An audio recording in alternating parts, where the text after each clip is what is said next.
other thing that you guys like to hear us talk about and keep it real about is the Hawks, who finally spanked somebody that was red hot coming into the building on Wednesday night. That was the Sacramento Kings.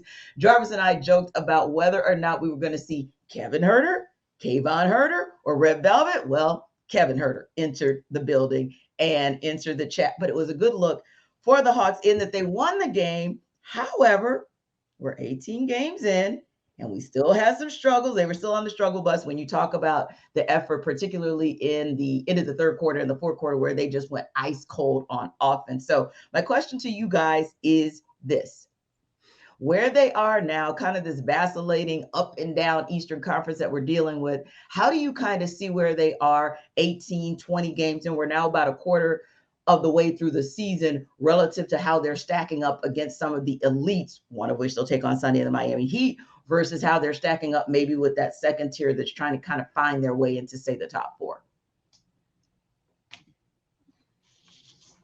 I think one of the things that when it comes to the Atlanta Hawks is that, like, I think it's safe to say that Nate McMillan has kind of figured out what this team looks like defensively. I think the addition of DeJounte Murray has been one of those things that you have to kind of say, okay, this is the reason why, or one of the reasons why they have been better on defensively. And I've seen, Trey Young at least attempting to, get into passing lanes. Like, how, everybody talked about Steph Curry and how he couldn't play defense, but he got to a point where, okay, I have to be useful on defense in order for this team to be better. And I think that Trey has kind of figured that out as well. So I just think the main thing for me is what I feel like if we're talking about getting into that top four, I think that's ultimately the goal, right? To be able to have that first round playoff series at home at State Farm Arena. So those are some of the things that I think they should shoot for.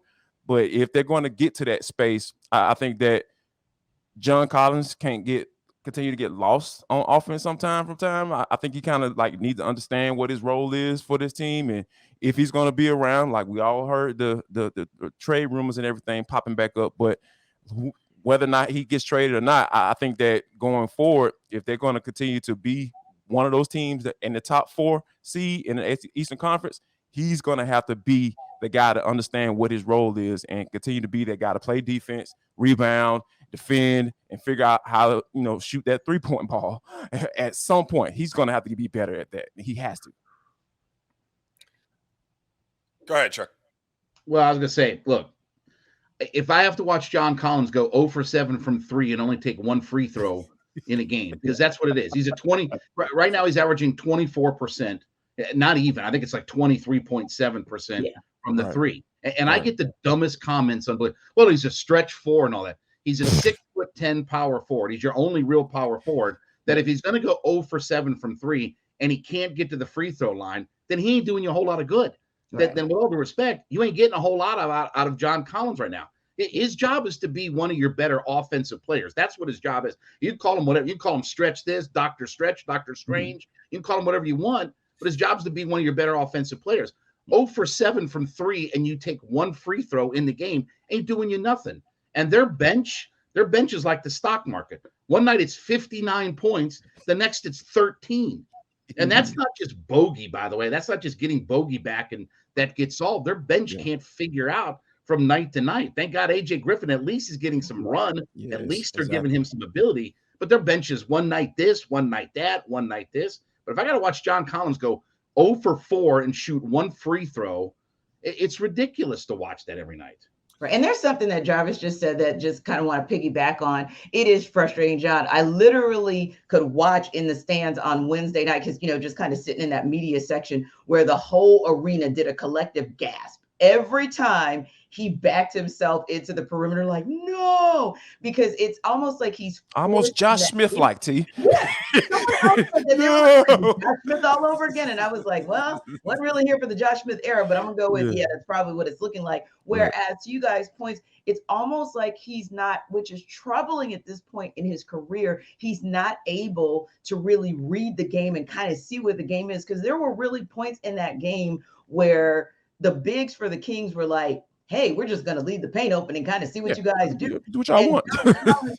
It was like he refused to just go in the paint and just kind of attack it for an and one. And there was one point where DeAndre Hunter did it, and I was like, my goodness, thank God somebody between the 3, 4, and 5 actually figured out, other than Clint Capella, of course, but actually figured that out. And to you guys' points as well, yeah, it's great to have this whole concept of like positionless basketball and have this whole concept of a stretch four. But if you're going to be that, then at least on a consistent basis, give us Mr. Double-Double. Like, give us something, even if it's not a full-on, 20-10 every single night. Can we get like 16 and 8? And can we get a block here or still there? And just more importantly, kind of understand where you are in the game and kind of what's your ability to impact the game, which quite honestly, to Jon's point, I'm seeing a little bit more of that in AJ Griffin, having an understanding of where the game is and where he's supposed to be and what his piece is in it than sometimes I'm seeing from JC.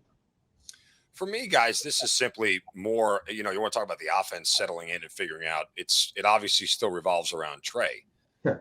You look at the game against Sacramento the other night, Trae Young had his best shooting night to date on the season. Indeed. Now, Trey Young last year, guys, was shooting 46% from the field overall. This year, he's shooting his worst percentage since entering in the NBA. You know how many games out of the 17 they've played that Trey Young has eclipsed 46% from the field? Count them, just 5. And 3 of them have come in the last 3 games. So if they are starting to figure out what a rotation looks like, and they are starting to figure out, what this is going to be, it revolves around Trae being comfortable. And I tell you, look, the only reason they beat Sacramento is because they shot 60% from the field in the first half as a team, and were able to force Sacramento into their worst three-point shooting, one of their worst three-point shooting nights of the entire season. So I think defensively, yes, things are still, we're trying to figure out if they are better defensively or not. But I mean, ultimately, you can't run from who you are in this sense. And this team revolves around offense. And if Trae is starting to get more comfortable and shoot better, I think a lot of other things will fall into place. So, Mark, not only is the question or the statement, which is, I agree with you on that, Trae looked more comfortable even in Wednesday night's game than I've seen him so far this entire season. So I want to go back to something that a lot of us were kind of pondering and postulating on before the season, which was how long was it going to take this team to kind of gel, and this whole concept of how long was it going to take for Trey Young to be legitimately comfortable with a legitimate 2, who was a legitimate two-way player, and being that he hasn't really had to play off the ball since high school, let's just be honest here, how is he going to be in terms of comfortability in that new role? So, Mark, do you think a part of that is finally like, hey, we're a quarter of the way into the season, and he really is starting to get that comfort level with what his new position looks like with everything that I just talked about? I mean, I hope so, but I still maintain that if Trae's shooting continues to struggle, and what we've seen over the last 3-4 games where he's at least made 10 field goals in a game and shot above 40%, because he's had some stinkers this year from a shooting perspective. Like, even the 3-point shooting, it's way off. I mean, he's only shooting on the year 32% from 3. That can't be a formula for success for the Hawks, because as a volume guy, Trae's just going to keep chucking them up, and so that's going to make the offense disjointed if he doesn't start making them. So I still wonder how much, if he doesn't stay at a point where he's comfortable with the ball going in the bucket, will he start to demand more of holding the ball and throw things out of whack that way? Like, that's my biggest concern for the offense, because I'll tell you what, there's no way Trae's going to play defense if his offense isn't working, right? If his offense is struggling, he's going to pivot. That's fair. Yeah. And fixing that first. It's not like Trae's going to go, well, I'm having an off shooting night, I may as well go play some defense to make up for it. No, that's not the mentality he's ever taking. So he better get right and get comfortable offensively quick if you want anything else to work out. More than likely, if he's off shooting from a shooting standpoint, it's kind of like what Chuck talked about earlier. Is like he's going to go get to the basket. He's going to get to the free throw line. If he's having an off night shooting, he's going to make sure he gets to the free throw line, because he's been one of the better guys in the league in doing that. So that's the way you're talking about understanding the game with Collins. You got to understand, like, okay, if I'm not shooting that well from the three-point line, well, at least attack the basket. You're athletic enough to be able to do those things. So, but yeah, Trae is the guy that's definitely going to make sure he makes up for it. And like Mark said, it won't be defense, but more like it would be definitely getting to the basket. and their defensive numbers, if you look at 3-point percentage, field goal percentage, scoring, all of those numbers are better year over year. That's DeJounte Murray. I mean, that's the kind of player that he is, and they facilitate, so they get plenty of assists off of their buckets and things like that. Mm-hmm. I'm not worried about Trae. I'm worried about what the rest of our offensive identity is. Trae can shoot 55 times a game. I don't care, because I know he's going to make enough of those, and he's going to make enough big plays. But what else am I doing offensively?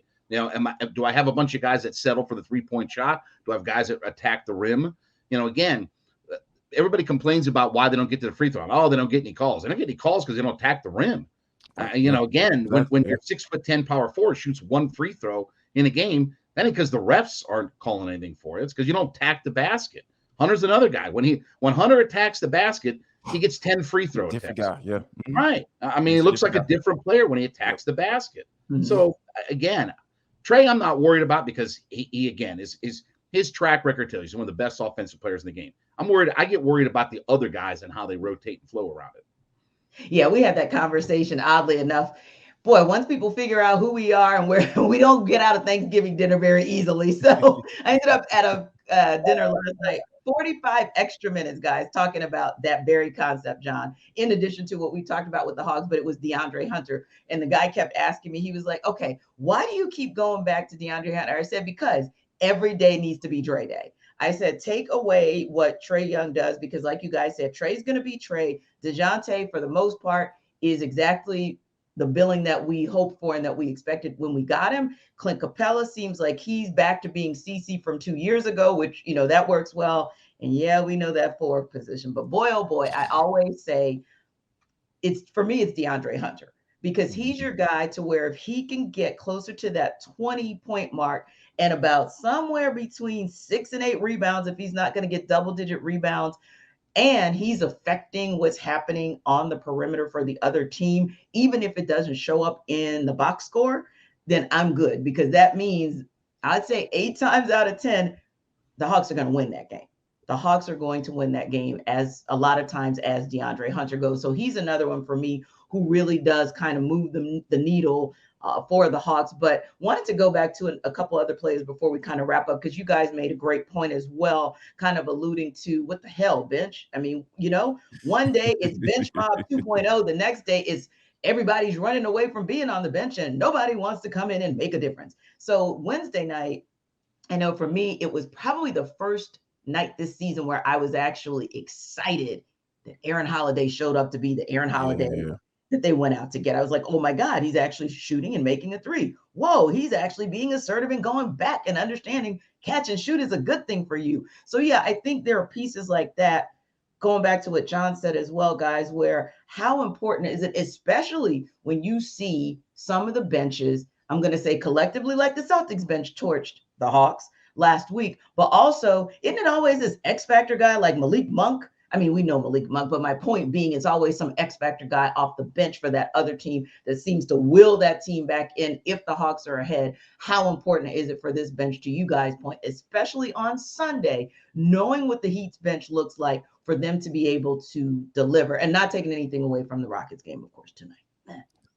I think Aaron Holiday is having his best career shooting percentage from shooting from 3 this year, and I think that he needs to continue to dive into that, right? Because we know that's what his role is going to be. That's what he needs to be able to shoot that open shot, because when that second group comes in, because a lot of times Nate leaves Trey in, or he leaves DeJounte Murray in to come in with that second group, and as much as those guys can create and get to the basket, you got to have guys standing on the 3-point line ready to catch and shoot. And he needs to understand that. And I think that he's starting to understand that, and he's doing his job. And I think with AJ Griffin as well, he understands when he needs to be able to be that guy to catch and shoot, and also get to the basket as well. And I think when you have a rookie like that, you know, understanding the game and from that standpoint, and the flow of the game and what his role should be, that's why I feel like Nate has been comfortable playing him more. So yeah, those two guys right there shoot from a shooting standpoint are leading the team in 3-point shooting percentage. I don't think there's no coincidence for that at all. Yeah, and there's one guy we didn't talk about who had a really good game in the season opener against the Rockets. We expect nothing less of him, and that is your sixth man of the month for October, Onyeka Okongwu. He, of course, had the top rebounds in that first game, and Trae had a good assist game, double digits in that game. And guess who led the way in scoring? John Collins. So hopefully you'll see the same when they take on the Rockets tonight. But if you want to talk about it, I'm going to give the floor back to Mark for a hot second because he gave us a number earlier that I want to go back to. If you're talking about wanting to know how to bet on that game or any game, it's betonline.net for you because that's your number one source for all your betting needs and sports info. You can find out all of it, whether it's sports developments in the bigs like in the NFL, the NBA, or whether it's some of your niche sports like golf. When golf is in, or if you are somebody who's watching the World Cup, maybe you want to go ahead and see what they're talking about with that as well. They've got podcasts just like this podcast that will give you all the insight that you need. And it's also MMA and boxing, all of it. So if you haven't checked out their website today, it's betonline.net. And Mark, you gave us a number earlier where you talked about the 20.5 and hammering the under. That's the kind of information that we can find out on that website, right? Absolutely. Yeah. I mean, it's a ton of information, guys. I mean, and I always listen to the podcast. I think that the handicappers there, the guys who break down the games always give you good little tidbits that you probably can't find anywhere else. So betonline.net, always check it out.